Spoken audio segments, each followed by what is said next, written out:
Good morning everyone. बच्चों, आज हम पढ़ेंगे चैप्टर 11 तमिलनाडु।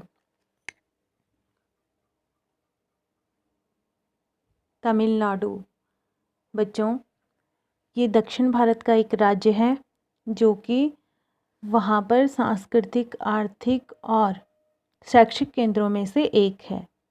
यहाँ पे बहुत सी ये तमिलनाडु जो जगह है बहुत ही प्रसिद्ध जगह है,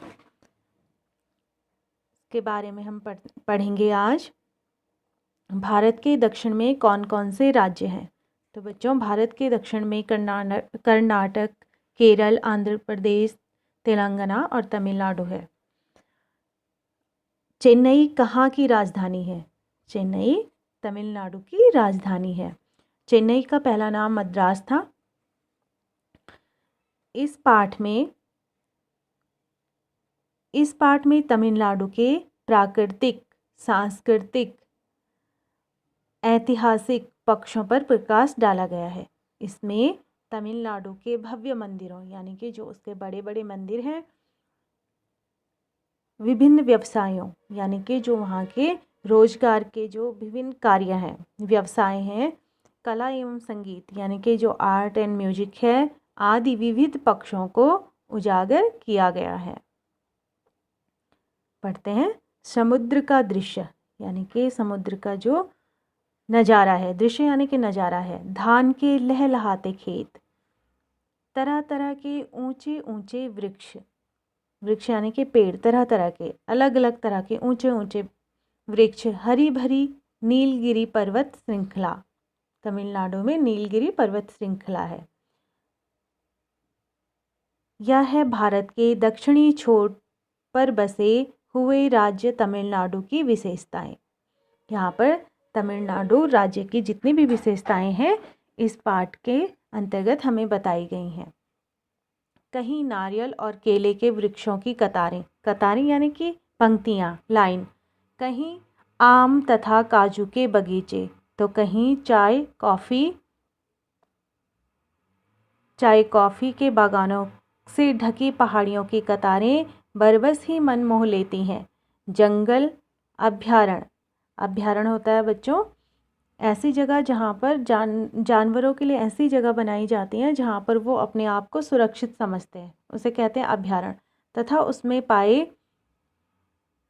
पाए जाने वाले भांति भांति के पेड़ पौधे और पशु पक्षी, लगता है मानो प्रकृति ने मैदानी, समुद्री तथा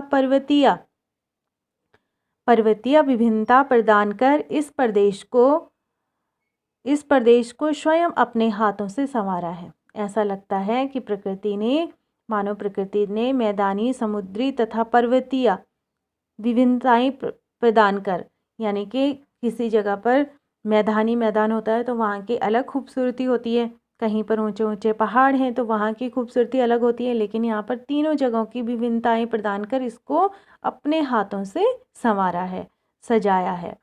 यहाँ के मूल निवासी द्रविड़ हैं तथा उनकी भाषा तमिल है। प्राकृतिक सौंदर्य से भरपूर इस राज्य को वास्तुशिल्प होता है भवन निर्माण की जो कला होती है, वास्तुशिल्प मूर्ति कला, जो मूर्तियों को बनाने की कला होती है, तथा भवन निर्माण कला की दृष्टि से समृद्ध का अर्थ होता है उन्नत, बनाने में चोल तथा चेरा वंश के राजाओं का अत्यंत महत्वपूर्ण योगदान रहा। पुराने समय में जब चोल तथा चेरा वंश के राजाओं ने यहाँ पर वास्तुशिल्प, मूर्तिकला, इन सब कार्यों को कराने में इनका बहुत ही महत्वपूर्ण योगदान रहा है। दक्षिण भारत की संस्कृति प्राचीनतम तथा अनूठी है। यहाँ की जो संस्कृति है प्राचीनतम यानी कि बहुत पुरानी, प्राचीनतम यानी पुरानी, अनूठी है, अनूठी यानी कि सबसे अलग, अनोखी, यूनिक है। प्राचीन मंदिरों के रूप में यहाँ भारतीय संस्कृति की अद्वितीय सुंदरता के दर्शन होते हैं। अद्वितीय का अर्थ होता है जिसके जैसे कोई दूसरा नहीं है, ऐसी सुंदरता के यहाँ पर दर्शन होते हैं। यहाँ के भव्य मंदिरों की विशेषता है उनसे जुड़े रथ। प्राचीन काल के राजा देवता के रथ को अपने हाथों से खींचकर अपना जीवन धन्य मानते थे। तमिलनाडु सदा से ही संपन्न रहा है। संपन्न यानी कि धन दौलत से भरा हुआ, संपन्न। यूनान, मिस्र तथा रोम के व्यापारी यहाँ व्यापार के लिए आते थे। अनेक विदेशी यात्रियों ने अपने यात्रा विवरण में इस राज्य की समृद्धि का वर्णन किया है। समृद्धि यानी कि पर्याप्त धन दौलत जहाँ पर होती है, समृद्धि का वर्णन किया है। तमिलनाडु की राजधानी चेन्नई है। यहाँ अनेक प्राचीन मंदिर तथा दर्शनीय स्थल है। वास्तव में पूरे तमिलनाडु को मंदिरों का राज्य भी कहा जाता है। पूरे तमिलनाडु को क्या कहा जाता है? मंदिरों का राज्य भी कहा जाता है। मदुरई, कांचीपुरम, मामल्लपुरम आदि शहर तो अपने विशाल मंदिरों के लिए ही प्रसिद्ध हैं। कांचीपुरम और तंजावुर स्थित शिव मंदिर, मदुरई का मीनाक्षी मंदिर वास्तुकला तथा मूर्तिकला का अनोखा संगम है। बच्चों, कांचीपुरम और तंजावर स्थित जो शिव मंदिर है, मदुरई का मीनाक्षी मंदिर वास्तुकला तथा मूर्तिकला का अनोखा संगम है। इसे आप याद रखिए, ये बहुत इंपॉर्टेंट है और जीके में भी बार बार ये क्वेश्चन पूछा जाता है। मंदिरों की दीवारों पर बनी शिव, गणेश, पार्वती, नंदी तथा अन्य देवी देवताओं की मूर्तियां अत्यंत आकर्षक और जीती जागती लगती हैं। अकेले कांचीपुरम में ही 130 से अधिक मंदिर हैं। अकेले कांचीपुरम जो जगह है वहाँ पर क्या है? 130 से अधिक मंदिर है। इसका प्राचीन नाम कंचनपुर था तथा यह भी भारत की सप्तपुरियों में से एक है। कांचीपुरम के मंदिर पल्लव राजाओं ने 6ठी शताब्दी में बनवाए थे। इन मंदिरों के स्तंभ वाले मंडप हैं। स्तंभ वाले यानी कि खंबे, बड़े बड़े खंबे वाले मंडप हैं जो बड़े बड़े पहाड़ काटकर बनाए गए हैं। बड़े बड़े पहाड़ों को काटकर खंबे बनाए गए हैं। मदुरई के मीनाक्षी मंदिर की ऊंचाई 100 फुट से भी अधिक है। इसके मंडप में 1000 कलात्मक खंबे हैं। 1.5 किलोमीटर लंबी पहाड़ियों को काट छांट कर मंदिर बनाना भी इस प्रदेश के कारीगरों की कला तथा परिश्रम का अनोखा उदाहरण है।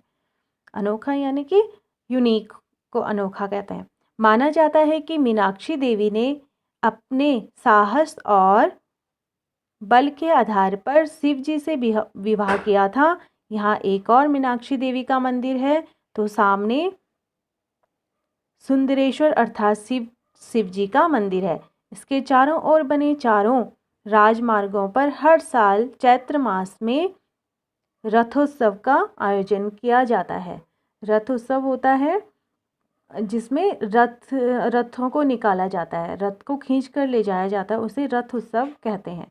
ठीक है बच्चों, तो आज यहीं तक पढ़ते हैं। अगला भाग हम तो कन्याकुमारी से लेके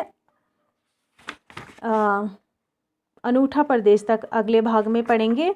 अभी आप इसको पढ़िए अच्छे से, इसे दोहराइए और आज का होमवर्क है आपका कि आपको इसके शब्द अर्थ करने हैं अपनी कॉपी में।